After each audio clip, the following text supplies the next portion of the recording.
자기 때가 되면 꽃을 피우고 때가 되면 열매를 맺습니다. 꽃들은 해마다 어떻게 자신의 개화 시기를 알까요? 식물 중에는 민들레나 단풍나무의 씨앗처럼 훌륭한 비행 장비를 가진 것들이 많습니다. 네덜란드 와게닝덴대의 렌팅크 교수와 미국 캘리포니아 공대의 디킨슨 교수 공동 연구진은 씨앗 날개의 소용돌이는 공중에 더 오래 머물게 하는 낙하산이나 행성 탐사용 초소형 헬리콥터 비행체 개발에 적용될 수 있을 것이라고 말합니다. 또 어떤 식물은 자기 잎을 스스로 보호할 수 있는 특별한 기능이 있습니다. 진화론자들의 주장처럼 식물이 과연 스스로 필요에 의해 그렇게 진화했을까요? 오늘은 식물에 담긴 놀라운 하나님의 창조 섭리를 말씀드리겠습니다.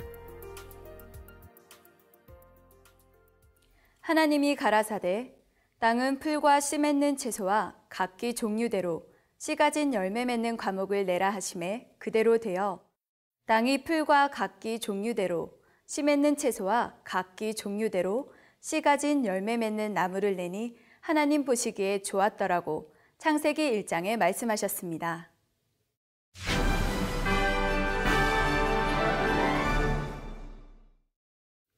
6일 창조 셋째 날에 하나님께서 식물을 창조하셨습니다. 식물은 동물처럼 스스로 이동하지는 못하지만 광합성을 하면서 우리에게 꼭 필요한 산소를 제공해주는 중요한 역할을 합니다. 식물 창조에 대해 말씀드리기 전에 하나님께서 천지 만물을 창조하신 순서에 대해 먼저 알아보겠습니다. 하나님께서는 천지 만물을 창조하실 때 질서를 쫓아 순서대로 하셨습니다. 그리고 6일 창조 기간에 아버지 하나님께서는 차원이 낮은 것부터 창조를 하셨습니다. 창조 첫째 날에는 무차원인 지구의 땅을 다지셨지요. 셋째 날에는 무차원에 속한 것들로 이루어진 바다와 육지를 나누셨습니다. 그리고 1차원에 속한 식물들이 나게 하셨지요. 창조 다섯째 날과 여섯째 날에는 2차원에 속한 새들과 물고기들과 무추, 짐승들을 창조하셨습니다. 그리고 맨 마지막으로 3차원인 사람을 창조하셨고요. 이처럼 하나님께서는 차원이 낮은 것부터 순서대로 창조하신 것입니다.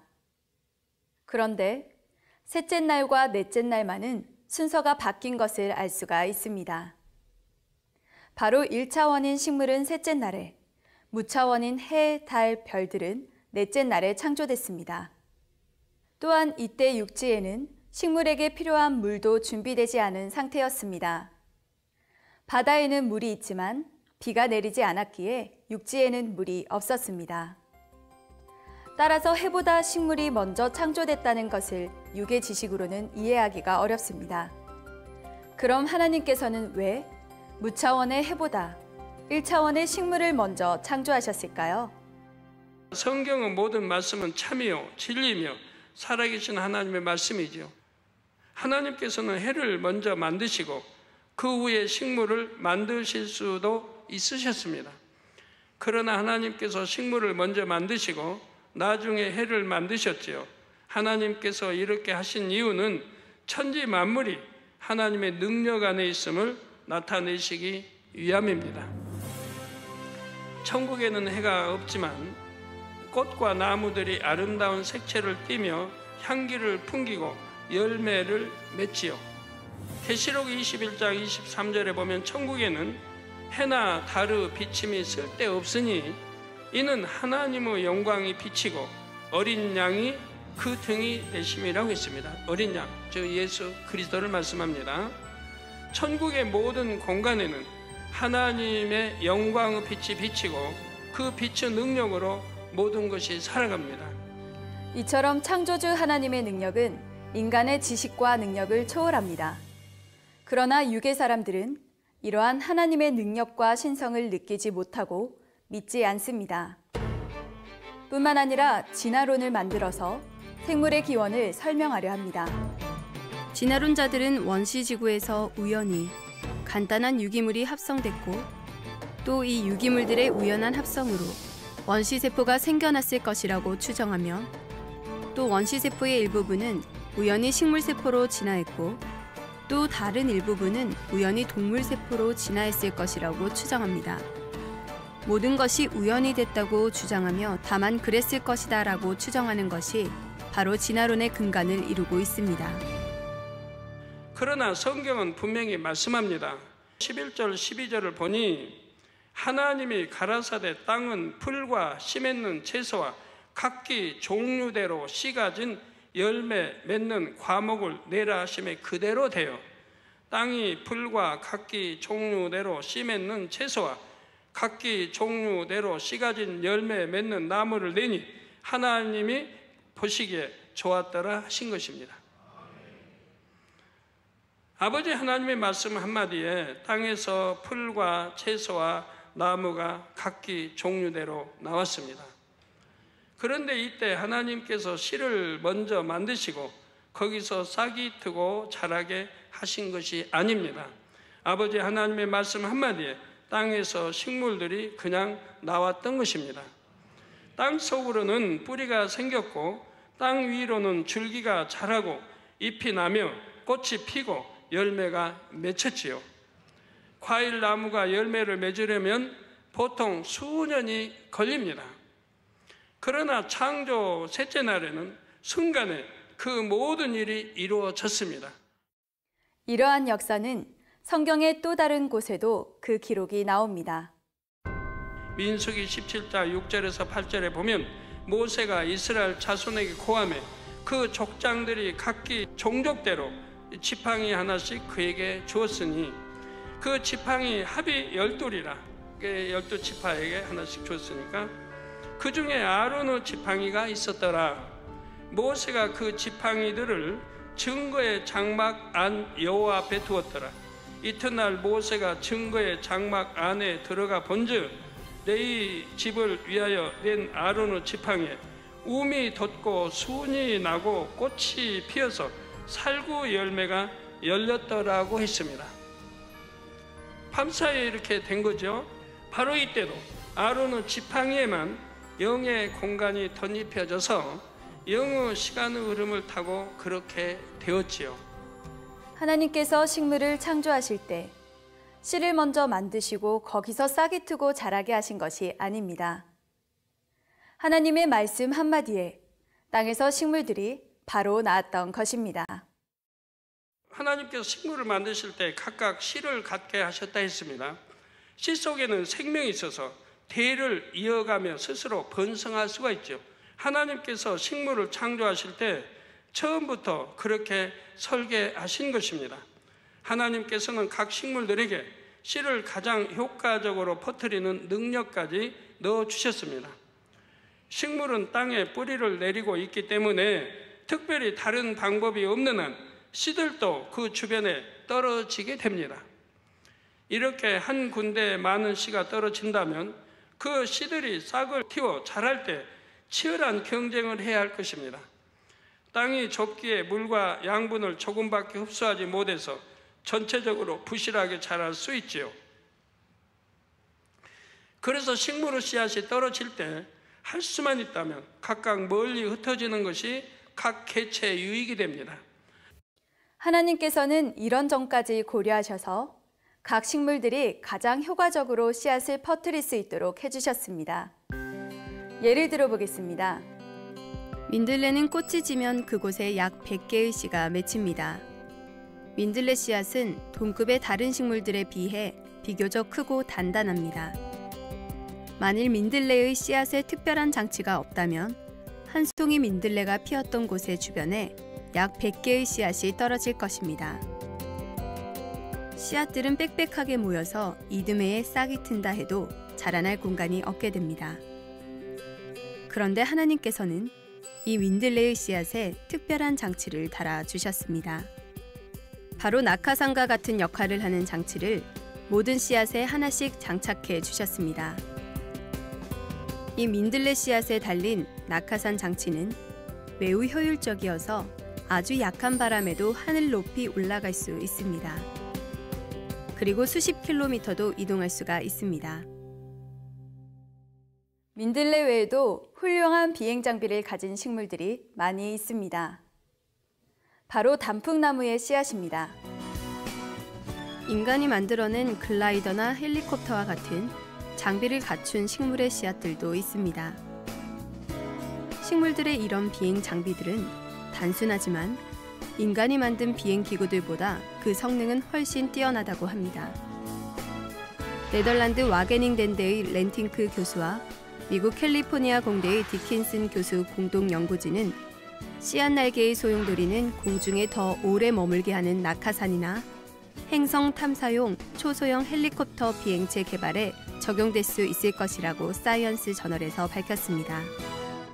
또 다른 예를 들면 잘 여문 봉숭아 씨 주머니는 살짝 건드리면 마치 폭발하듯이 터지지요. 그러면 씨앗이 사방으로 흩어집니다. 이것도 씨앗이 효율적으로 퍼질 수 있는 한 가지 방법이 됩니다. 식물의 씨앗이나 열매는 새나 짐승의 먹이가 됨으로써 멀리 퍼뜨려지기도 합니다. 어떤 동물은 채취한 열매를 한꺼번에 다 먹지 않고 땅속에 묻어두는 습관을 가졌습니다. 나름대로 식량을 저장해 두는 것이지요. 그런데 이곳저곳 여러 곳에 묻어두는 바람에 그 위치를 다 기억하지를 못합니다. 그 결과 땅속에 심겨진 식물의 씨앗은 그곳에서 싹을 내고 자라게 됩니다. 이를 식물의 입장에서 보면 열매 일부를 동물의 먹이로 제공하면서 동물에게 일을 시킨 것과 같습니다. 결과적으로는 동물이 식물의 씨앗을 땅속에 잘 심어 묻어 주었기 때문입니다.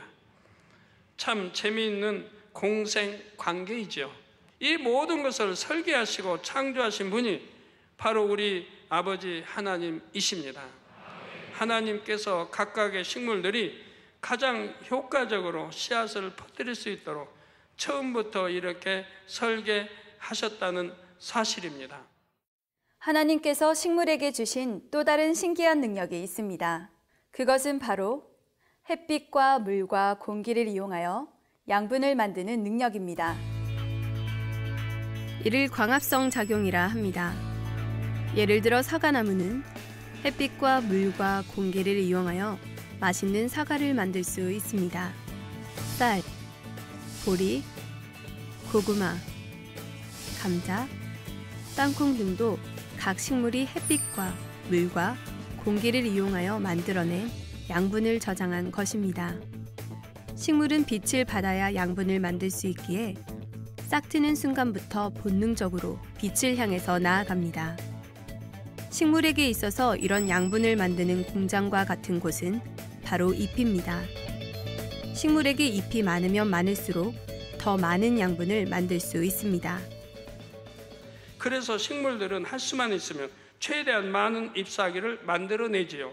한편 하나님께서는 식물의 잎이나 식물이 만들어낸 열매를 동물의 먹이로 허락하셨습니다. 그래서 곤충으로부터 시작하여 짐승과 사람에게 이르기까지 식물을 먹이로 삼고 있지요. 대신 식물은 그 개체수가 매우 많기에 동물의 먹이가 되어도 계속 번성합니다. 그런데 하나님께서는 어떤 식물에게는 자기 잎을 스스로 보호할 수 있는 특별한 기능을 주셨습니다. 미모사는 잎을 살짝 건드리면 작은 잎들이 오므라들어 버리고 더 큰 자극을 주면 아예 밑으로 쳐져 버립니다. 예를 들어 메뚜기가 이 잎을 먹으려고 앉으면 잎들이 오므라들어서 메뚜기가 먹을 수 없게 됩니다. 또한 광합성을 할 수 없는 밤에도 그렇게 함으로써 에너지를 최대한 절약합니다. 또 다른 예를 들면 시계꽃이라는 식물의 잎은 어떤 나비 애벌레의 좋은 먹이입니다. 이 나비 애벌레는 식성이 너무 좋아서 새순이 나기 바쁘게 갉아 먹어버립니다. 그래서 나비는 알을 낳을 때 이미 알이 붙어 있는 잎에는 알을 낳지 않는다고 합니다. 그래야 알에서 깨어난 애벌레가 풍성한 식사를 할 수 있기 때문이지요. 시계꽃 식물의 이 군데군데에는 나비알과 같은 모양의 반점이 있습니다. 이 반점을 나비가 보면 이미 그곳에 알이 붙은 것으로 착각하여 다른 곳으로 가는 것입니다.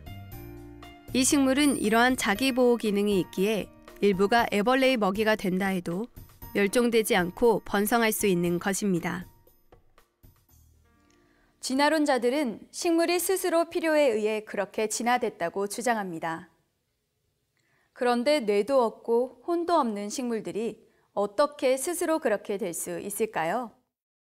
저 나비의 알과 같은 모양을 내 잎에 만들어서 나비를 속여야지 식물은 이렇게 생각할 수가 없습니다. 창조주 하나님께서 식물을 창조하실 때 그렇게 되도록 설계하셨고 그러한 본능을 허락해 주셨지요. 만일 진화론자의 주장이 옳다면 짐승들이나 사람들도 광합성을 할 수 있도록 진화됐어야 할 것입니다. 광합성 작용에 필요한 햇빛과 물과 공기는 얼마든지 넉넉하게 공급받을 수가 있습니다. 그것을 이용해서 양분을 만드는 능력이 사람에게 있다면 얼마나 편리하겠는지요. 식물들처럼 물만 마시고 햇빛을 받으면서 숨을 쉬고 있으면 양분이 생기니 정말 좋지 않습니까?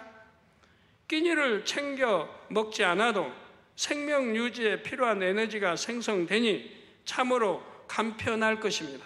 진화론자들의 주장처럼 모든 생물이 필요에 의해 편리한 쪽으로 진화됐다면 이렇게 되는 편이 훨씬 좋다는 말입니다. 그러나 하나님께서는 처음부터 식물은 광합성을 하여 양분을 만들고 동물은 식물이 만든 양분을 섭취하도록 설계하셨고 그렇게 창조하셨습니다.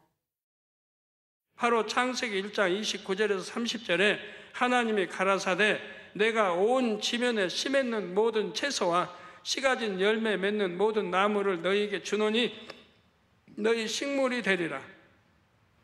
또 땅의 모든 짐승과 공중의 모든 새와 생명이 있어 땅에 기는 모든 것에게는 내가 모든 푸른 풀을 식물로 주노라 하시니 그대로 되니라고 말씀하신 대로입니다. 하나님께서 이렇게 창조하신 데에는 그럴 만한 이유가 있죠. 식물이 광합성을 할 때에 공기가 필요합니다.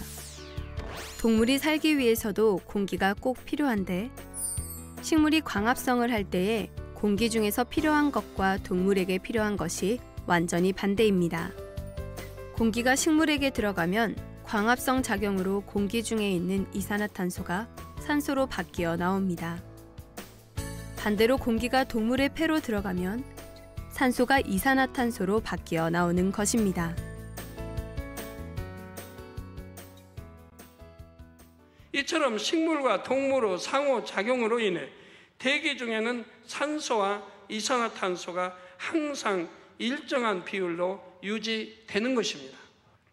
만일 동물도 식물처럼 광합성 작용을 한다면 공기 중에 산소는 늘어나고 이산화탄소는 고갈되겠죠. 이산화탄소는 광합성에 필요한 주재료인데 주재료가 없어진다면 모든 생물은 결국 모두 죽고 말 것입니다. 그러므로 하나님께서는 생물들이 균형 있게 함께 살 수 있도록 지혜롭게 모든 것을 감안하여 설계하시고 하나씩 창조하셨습니다. 식물에 담긴 하나님의 창조 섭리를 모두 찾아 설명하고자 한다면 매우 많습니다. 그 중에서 하나만 더 예로 들면 꽃들은 어떻게 자신의 개화 시기를 알까요? 자, 이제 봄이 됐으니 개나리, 벚꽃, 목련, 진달래는 꽃을 피우세요 하고 누가 알려줍니까? 다음 차례는 장미입니다. 조금만 기다리세요. 국화와 코스모스는 좀 많이 기다려야 합니다. 가을이 되면 그때 꽃 피우세요. 누가 이렇게 친절하게 알려주나요? 설령 누가 말해준다 해도 식물이 알아듣는 것도 아닌데 어떻게 꽃들은 정확하게 자기 때를 알아서 꽃을 피우는 것일까요?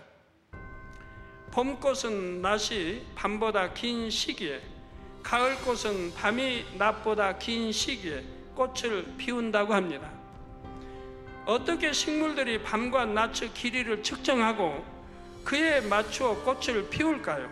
참으로 신기하지 않습니까?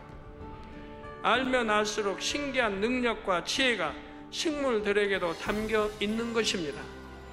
이런 신기한 능력을 바로 창조주 하나님께서 각 식물에게 심어 주셨음을 믿으시기 바랍니다.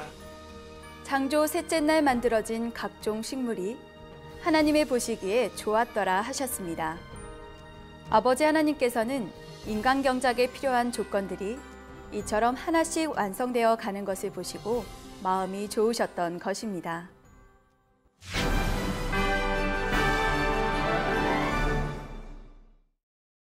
예레미야 17장 7절에서 8절에 그러나 물은 여호와를 의지하며 여호와를 의뢰하는 그 사람은 복을 받을 것이라. 그는 물가에 신기운 나무가 그 뿌리를 강변에 뻗치고 더위가 올지라도 두려워 아니하며 그 잎이 청청하며 가무는 해에도 걱정이 없고 결실이 그치지 아니함 같으리라 말씀했습니다. 시청자 여러분도 하나님의 말씀에 뿌리를 든든히 내리시어 여러분의 삶에 결실이 그치지 않는 복이 임하시길 바랍니다. 창조와 과학 도율이었습니다.